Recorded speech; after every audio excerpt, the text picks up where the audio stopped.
Ito po si BBM, nagsabi po na una wala daw po siyang pake. I don't really worry about surveys. I see them but it doesn't make any difference. Ayon pa po kay BBM, hindi raw po naapektuhan ng survey yung kanyang mga polisiya at saka yung kanyang mga gagawin.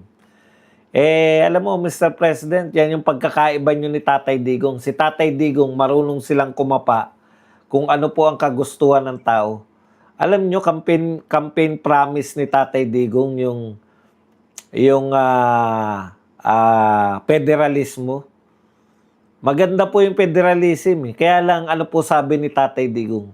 Hindi pa handa ang mga Pilipino. Marunong siyang makinig sa mga Pilipino.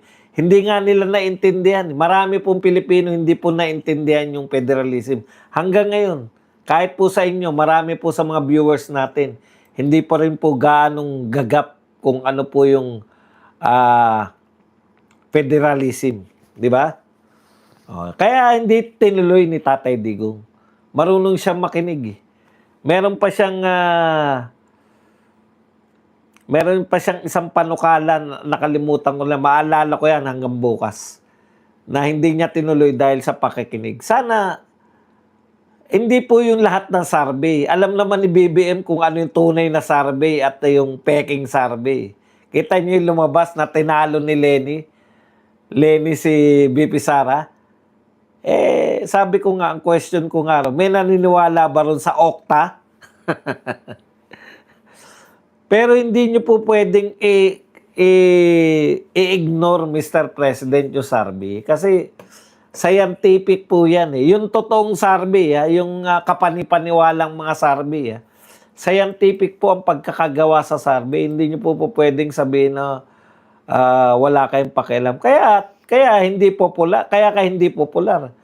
Dahil yung mga ginagawa mo, halimbawa po, bibigyan ko kayo ng halimbawa. Kung nakinig kayo sa mga tao, yung sa damdamin ng mga tao, pwede naman kayo mismo magpa-survey. Ang pa-survey po, pwede na, hindi naman po lahat ng survey binobroadcast .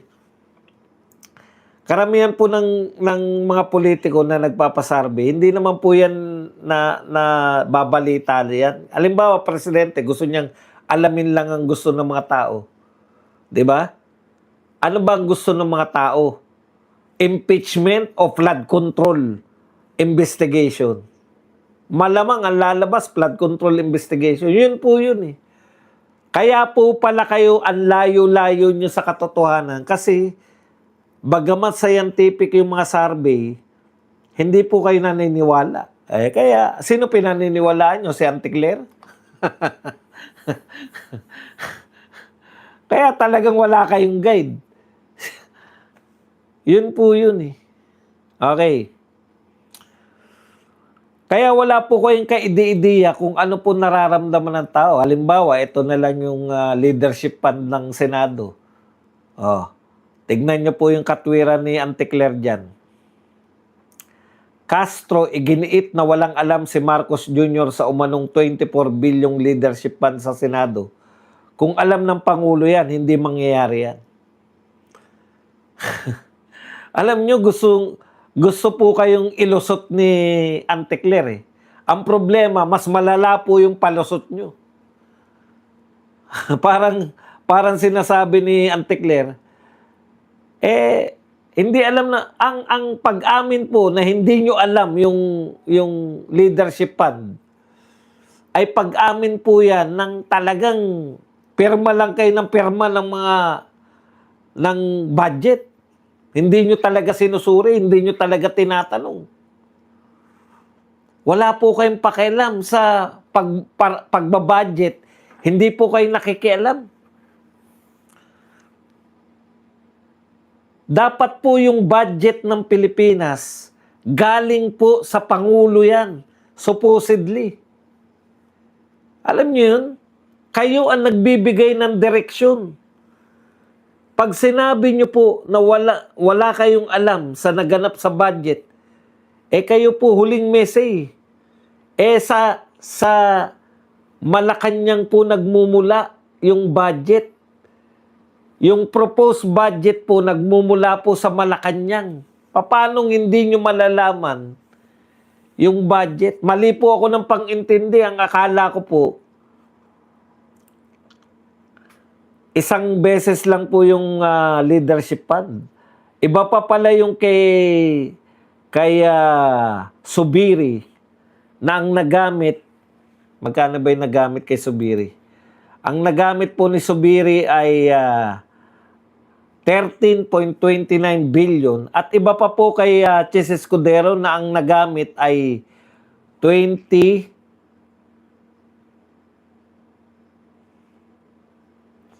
So meron po sa kanilang 24 billion. Panahon po ni Subiri 13.29 billion lang po nagamit sa leadership fund. Samantalang panahon ni Escudero 21 billion. Ngayon, ano po ito? Bakit po lumalabas ito? Ang tingin ko diyan, no? Pinapaalalahanan, oy Jake Serrano, bilang ang nilalagay mo, wag ka mag-flood. Ang tingin ko diyan, pinaalalahanan yung mga senador, oy mga senador, luminya kayo. Mukhang balak nyo mukhang balak nyong si BP Sara ay i-absuelto. Ipinapaalala ko sa inyo, may hawak kami. Hawak namin yung mga pwede nyong ikapahamak. Paalala lang yan. Kita nyo. Nahalata nila si Chis Escudero eh. Anong ginagawa ni Chis Escudero sa pareha siya eh. Minsan panig siya dito sa prosecution, minsan panig siya sa depensa. Ayaw nila niyan na si Escudero ay parehas. Gusto nila si Escudero, alam nyo na. Di ba? Kaya, pag hindi ka luminya, ngayon makikita po natin, ngayon nilabas nila tong leadership fund na to. Titignan natin ngayon kung matatakot yung mga senador. Kasi, nung lately, nawala na yung mga maiingay na senador eh. Si Robin Padilla. Si Robin Padilla na lang. Mukhang napaalalahanan. Oy, mayroon kayong mga problema sa Taguig. Namimiss ka namin, Senator Alan Peter Cayetano. Bakit parang hindi na kayo nagtatanong sa Senate? Paalala ba yun sa Taguig? May nagpapaalala po ba sa inyo sa Taguig? Aba, ang taas mo sa survey, Alan Peter Cayetano. Kaya ka mataas sa survey kasi isa ka sa inaasahan namin na magtatanggol kay BP Sara dyan sa Senate. Lately, parang si Binoy na lang, si Robin Hood Padilla na lang nagtatanggol. Apektado ka ba ng tagig-tagig? Sana hindi. No? Sana hindi kasi ikaw talagang isa sa inaasahan namin dyan. Kayo ng kapatid mo.